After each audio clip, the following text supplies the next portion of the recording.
Welcome to the Scrum.org Community Podcast, a podcast from the home of Scrum. In this podcast, we feature professional Scrum trainers and other Scrum practitioners sharing their stories and experiences to help learn from the experience of others. We hope you enjoy this episode. Hello and welcome to the Scrum.org Community Podcast. I'm your host, Dave West, CEO here at Scrum.org. Today's podcast is a pretty special one. It's focused on a really fun and interesting topic of using Scrum outside of traditional product or software development spaces. So Scrum in the wild, as it were. And to talk about this topic, we're lucky to have join us today Felipe Andrade. Felipe is a professional Scrum trainer. He actually is from Brazil, but actually became a trainer whilst living in New Zealand, which is the other side of the world, obviously, and now has moved to the UK and to London. Wow, that's a lot of interesting travel for sure. So we could spend all day talking about that, but instead, welcome to the podcast, Felipe. Glad to be here. Thank you very much for inviting me. Oh, great to have you. So first, I think we should kick off telling our listeners a little bit about you and your history and your experience. And I'm sure some of those fabulous locations will make it even more interesting for our listeners. Cool, sounds good. So again, my name is Felipe. I'm a professional Scrum trainer, also an agile coach and OKR's coach consultant. Started my career in Brazil, where I'm originally from Rio. Then I went to New Zealand, lived there for about 8 years. Then I went back to Brazil to open this business. And then I came to London, and here I am. I'm a bit lost. I'm a bit everywhere, but that's fine. You are a traveler of the world. I think that's super exciting. I wish I had as much confidence as you to move to all those fantastic places. Okay, so let's lean into the topic, right? Talking about using Scrum outside of traditional product or software development. So what I remember when we set this up was there was a session at the Professional Scrum Trainer face-to-face in London where you talked about, I think the title of the session was How Agile Saved My Small Business. And that's what got my radar, my scanner working. And I was really, really interested. Do you want to share with our listeners a little bit about that session and that context? Yeah, sure. So I came to the face-to-face in London, which was a great experience to meet the PSTs from here. And I wanted to share this story of how I've used Agile, not only Scrum, but product practices and many other things to help and save my pub and barbershop. So I'll give you a background of the story, of course, because I've worked with software development for about 15 years. So when I completed 15 years, I thought that I had enough of it. To be honest, I thought, okay, I'm tired of seeing the same problems in the same company, in different companies, sorry. So I thought maybe I'll try something different, but I need a break. So I went to Brazil primarily to take a break, to relax, to reconnect with family and etc. And it was all going well until I had this haircut with my friend, which happened to be a very skilled barber. And he was like, "Oh, I'm opening a business. I'm thinking about opening a business, but I need investment and etc." As I wanted to try something different, at least to try, I thought, okay, maybe that's my way in. And then I agreed, and we just embarked on this journey to create a business. So his idea was to create a barbershop, right? But I thought that was too basic. I mean, I saw too many barbershops in my city already, so I wanted to create something different. I thought, I don't want to create just a barbershop. I want to create something else, almost like an experience, right? So we started trying to visualize what that could be, and we got to this crazy idea of a pub and a barbershop that are integrated. So the idea is you would go for a haircut, you would stay for cocktails, pretty much. And yeah, I mean, I'm not sure if you want to ask anything about this so far. Well, hang on. So let me just get this right. You you'd kind of had your time talking to organizations doing software delivery and product development, and you were like, oh, time for a change. So you went back to Brazil to connect with family and have a break. And of course, being the inquisitive, passionate, interested person that you got talking to your friend who happened to be a barber about this business idea, and then you got involved with creating this new entity, this new business that was a bar and a barber shop, a sort of an integrated experience where come for a haircut, stay for cocktails, that kind of idea. And that's super interesting. And you've got no experience starting bars or barber shops, right? No, neither of those. And also, I had no interest of becoming a bar or barbershop manager. So what I really wanted to do was to help my friend to create this business, and I would disappear. Nah, I'll just keep in touch, but he would drive things, right? So that's what I did. So I spent 2 months. I actually hired some expensive consultants and architects and all of that to create the perfect business plan, the perfect business, right? So spent 2.5 months building the barbershop and the pub, of course. And then I opened the barbershop, but I still felt like I needed a break. So I handed the keys to my business partner and I went on another journey, on another trip. I spent 3 months in Europe, but that didn't work out very well. So what happened? So the barber shop, it collapsed. What happened whilst you were away for this 3 months in Europe? So what happened is we had as I said, the perfect, supposedly perfect business plan, right? So we had expected revenue growth. We had even actions that we could take if things weren't going as we planned. And we just had to follow it, supposedly. So we did for 3 months, and all we saw was the business was training down. We started very weak, but still, like it's the novelty, people would come and etc. From the second month, we saw our numbers going down. The third, it continued to go down. We started losing people, really, the barbers, because they're working on commission. They started leaving to more popular barbershops.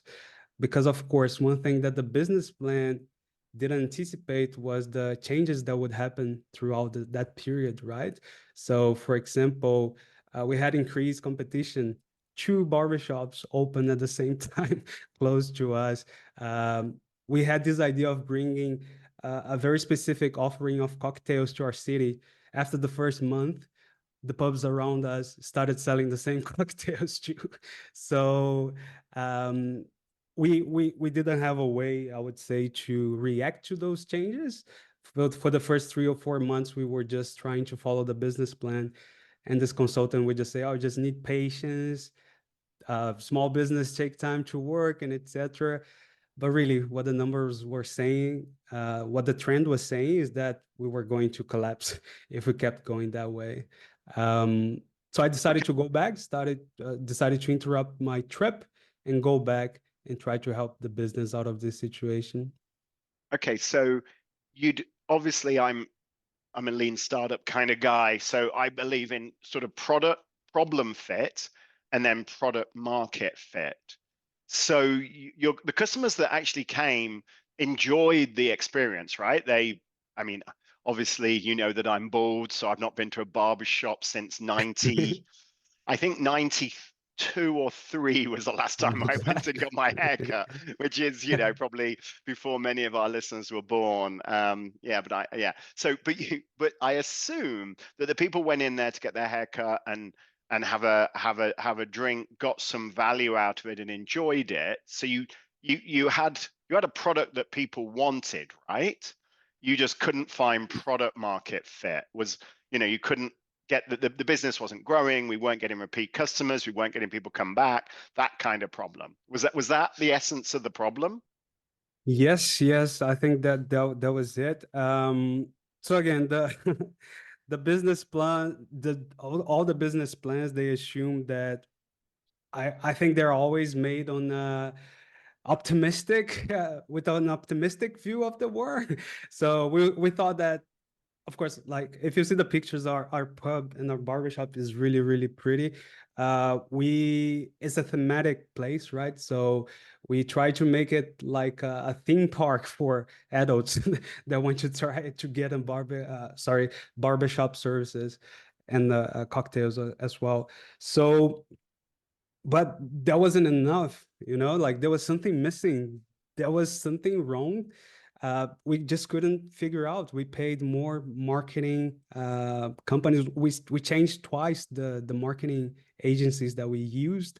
We changed some of the offerings, but for some reason, it wasn't landing. It wasn't growing. And that's when I went back and I thought, look, I have limited resources, limited amount of money, and I need to make this work before I go bankrupt.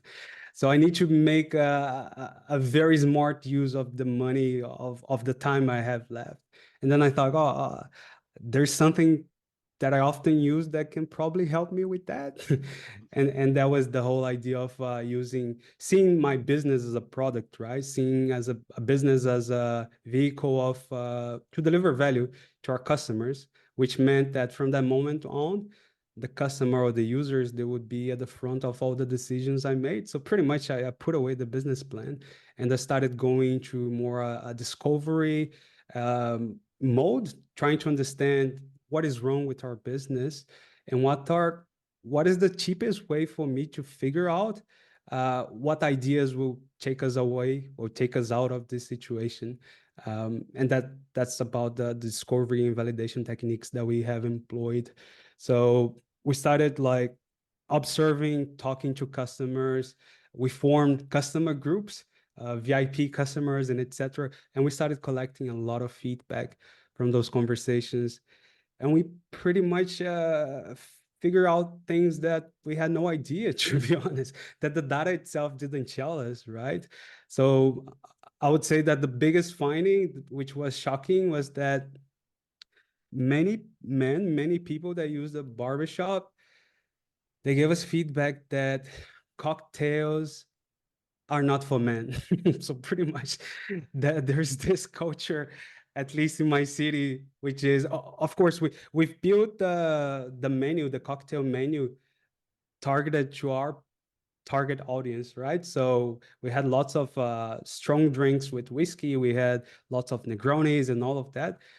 But there was this interesting thing in Brazil or in Rio that men don't drink cocktail. So people were just there for the beers. So there was a major flaw in our business plan, right? We thought that we could create this demand, but we were wrong. We were pretty much wrong.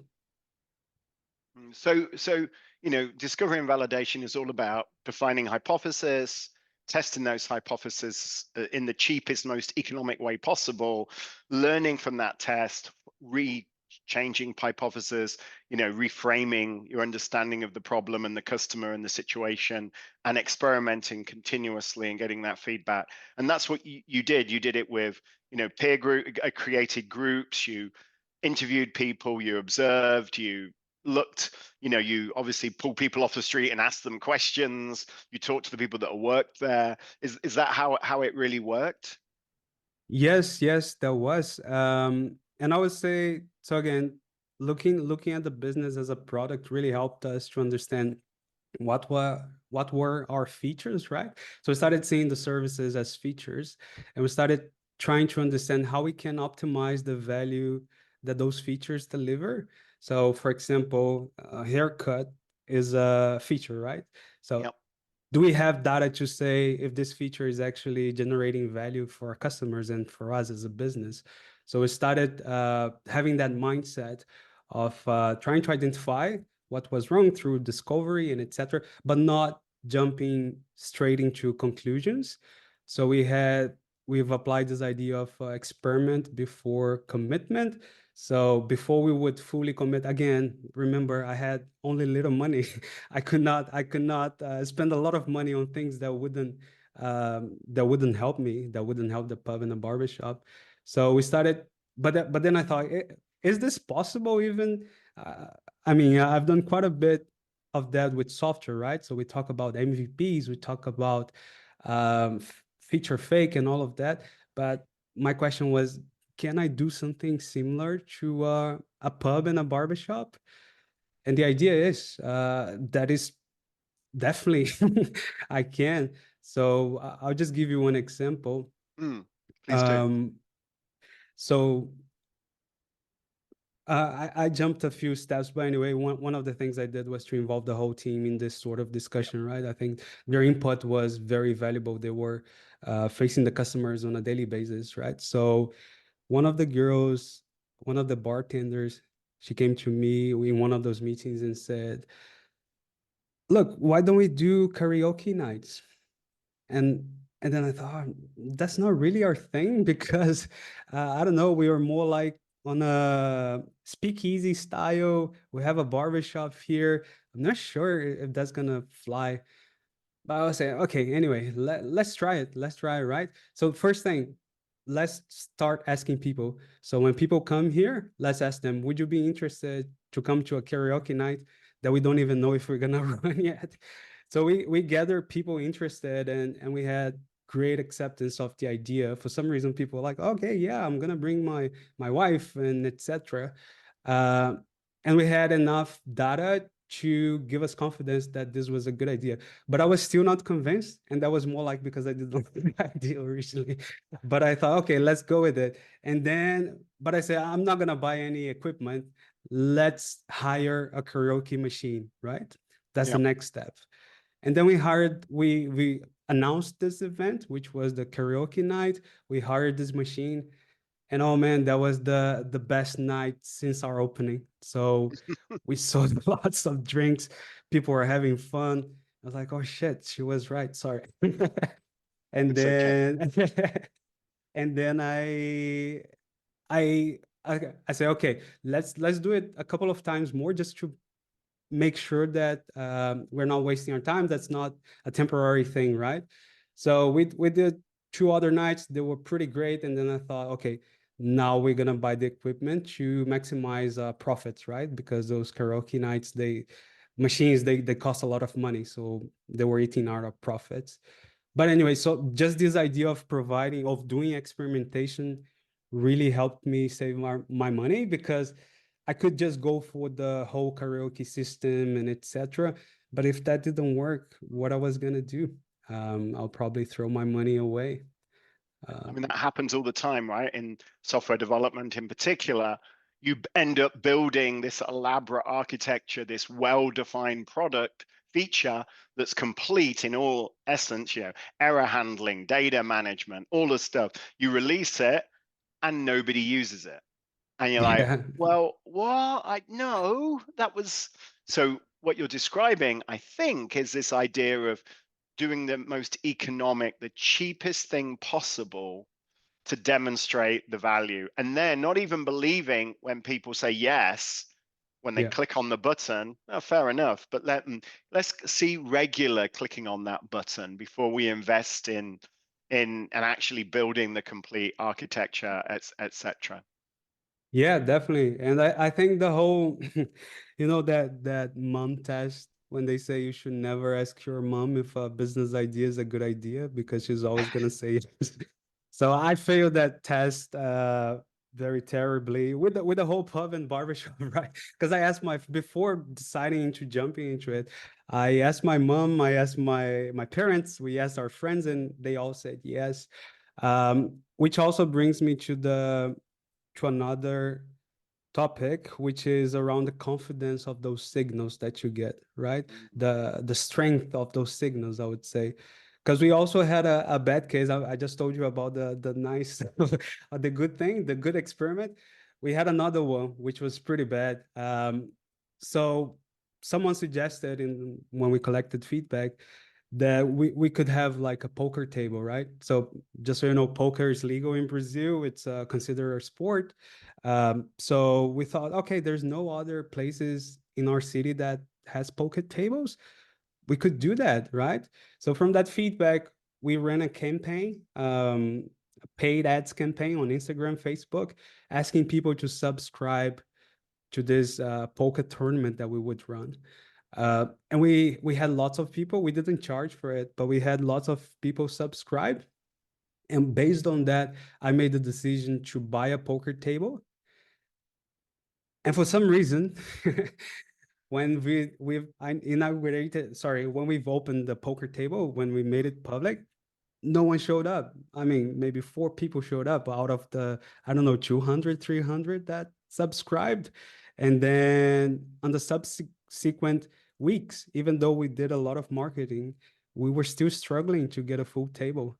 And looking back now, I've learned that you need to be very careful on how you do those experiments or validations, because there was much friction on just clicking a button and saying, yes, I'm interested in poker, right? It's way harder to actually go, leave your house, go to a place to play poker. So when you do those experiments, you need to make sure that you really trust data before you make big decisions, right? Before you make full big commitments, I would say. Yeah, and I think what you're highlighting is ultimately the friction to stop somebody from using the feature needs to be understood, and you have to really understand what is friction as opposed to desire. You know, when one outweighs the other, then you're in trouble. When you're either in a positive situation when the desire outweighs the friction, or a negative situation if friction outweighs the desire to do something, or the necessity to do something if it's, you know, a software system, etc. Okay, so this idea of breaking things down into small chunks of risk, delivering frequently, learning, observing, being very mindful of the signals that they're getting back. But I think there's another thing that you said, which I just want to lean into briefly. You involved the whole team. It wasn't just you and your business partner, you know, having fabulous ideas in the back of the, you know, the barber shop and then executing. You involved the whole team. Do you want to talk a little bit more about that for a second? Yeah, sure. So one thing to note though, as soon as I got back, my partner decided to leave. Oh, So yeah, yeah, he was supposed to run the place, right? But he had some personal issues and he decided to just leave and go back to his previous job, which is okay, understood. But then I was in that situation where now I need to be the bar manager and the barbershop manager. So the first thing I did when I actually was the only one driving the business was to try and bring people back to the why, right? So what's our mission? Like what we're here to do? What's our vision? Where do we want to go? Do we always want to be just on that spot? We want to expand, maybe become a franchise. I had dreams, you know, like I wanted to share, I wanted people to share those dreams as well. And of course, I looked at the values. Uh, Highly influenced by agile and by the scrum values, right? The idea of self-managing teams, the idea of transparency, the idea of commitment, focus, etc. um, and unfortunately, one of the hard lessons I had was that culture really, it starts at the door. It starts with recruitment, right? So some people unfortunately didn't fit into this culture. And unfortunately, I had to let them go because it only takes 1 or 2 people to really damage, especially when we're talking about small teams. They really can damage the environment. So that's what I did. I tried to bring people back. Of course, I wasn't lecturing them or agile or whatever. I was just observing behaviors. I was trying to exert those behaviors myself as being a servant leader, right? So there were many nights I went to the bar and I did the dishes or I talked to people. The idea of being a part of a team, right? And then luckily I was able to identify the people that could form a good team. And from there on, we started working on this model, which is based on Scrum pretty much. So we started having cadences, right? So we started having month-long sprints where we would define a goal. Our goal were they were all focused on outcomes, so they weren't about completing features or again they weren't about implementing a new service and etc. We would look always at the data. So one framework that helped us a lot to formulate those goals was OKRs. Although I have OKRs for the company level for a year, but that's another topic. I would say for the team, every month we would think, what's our goal? What's our objective? So for example, one of our first goals was become the new talk of the town, right? Become recognized as a great bar. And how are we going to measure that? And the idea was, I don't know, we're gonna have 100 new customers. We're gonna sell 200 more cocktails. We're gonna have 5 new positive reviews on Google. So based on those, on that objective or on that sprint objective, we would formulate experiments that we would try throughout the month to make sure that we are achieving that or not. Always with the open mind that doesn't mean because we're selected to the sprint that this will actually be beneficial for us. We're going to try it in the cheapest way. And if we figure out it's not useful, we're going to throw it away and try something else. And it really, really helped us. Again, some people, when I told my friends, especially from IT, that we were doing Scrum in our bar, one of them asked, does it mean I need to raise a Jira ticket to have a haircut now? I was like, no, it's not that. And it's but I think it's a fair point to highlight here. We started using Scrum for continuous improvement, not for the bar operation, the day-to-day operations. Because I mean, like, these guys are experienced. They have already lots of processes. They have very structured ways, right, to prepare the cocktails, to serve the cocktails, to deal with storage and etc. So I didn't want to add any overhead. I didn't want to add any waste. But again, this continuous improvement cycle, this feedback loop, was very important to us.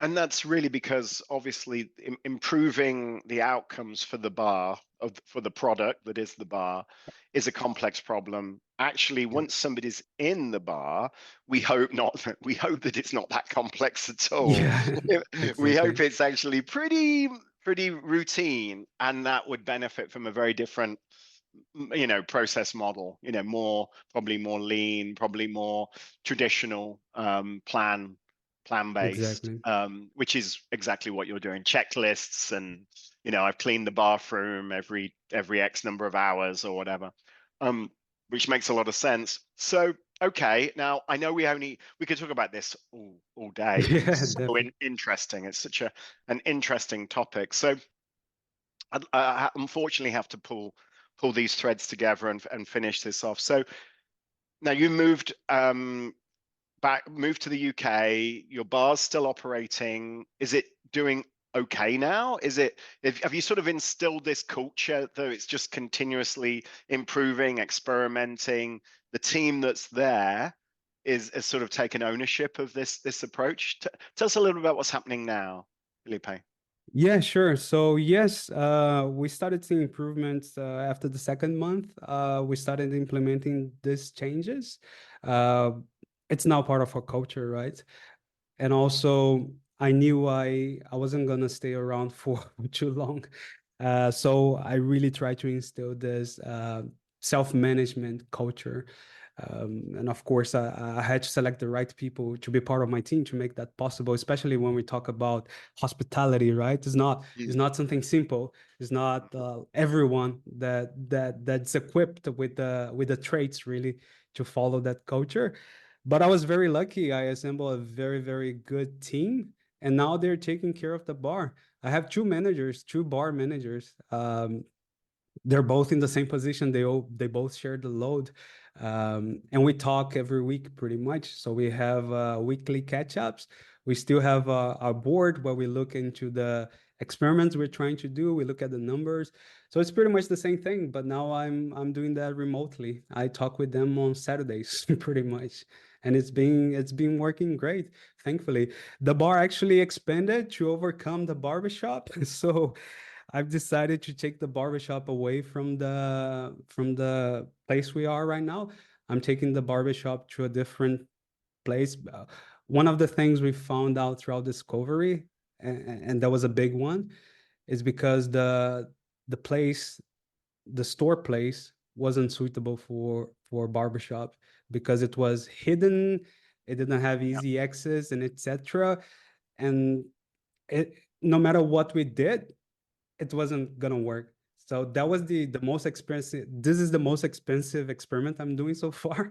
Our hypothesis is that bringing the barbershop to a street front place, a place that is more exposed, is going to increase our numbers. So that's what we're doing right now. I'm in the midst of construction work and also dealing with the bar. And I'm also here in London. So yeah, getting a bit crazy at the moment, but it's going well.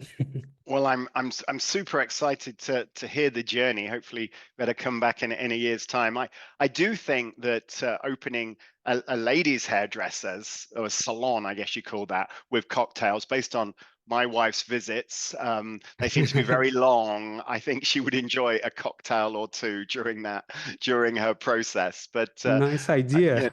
yeah, maybe that's something we can brainstorm later. It's Nice. and for the people, for our listeners, what's the name of the bar? Because they may be in Rio. It's in Rio, right, Felipe? Yeah, it's in a city in Rio, in the Rio state. It's called Macaé. It's a beach city. And the name of the bar is London Pub and Barbershop. Funnily enough, the city I live in now wasn't intentional. I didn't want to live in London before. I don't know. I'm here now. Well, that's So serendipity, right? yeah. That sounds excellent. Well, thank you for taking the time and talking about the use of Scrum very far away from the traditional product and software world.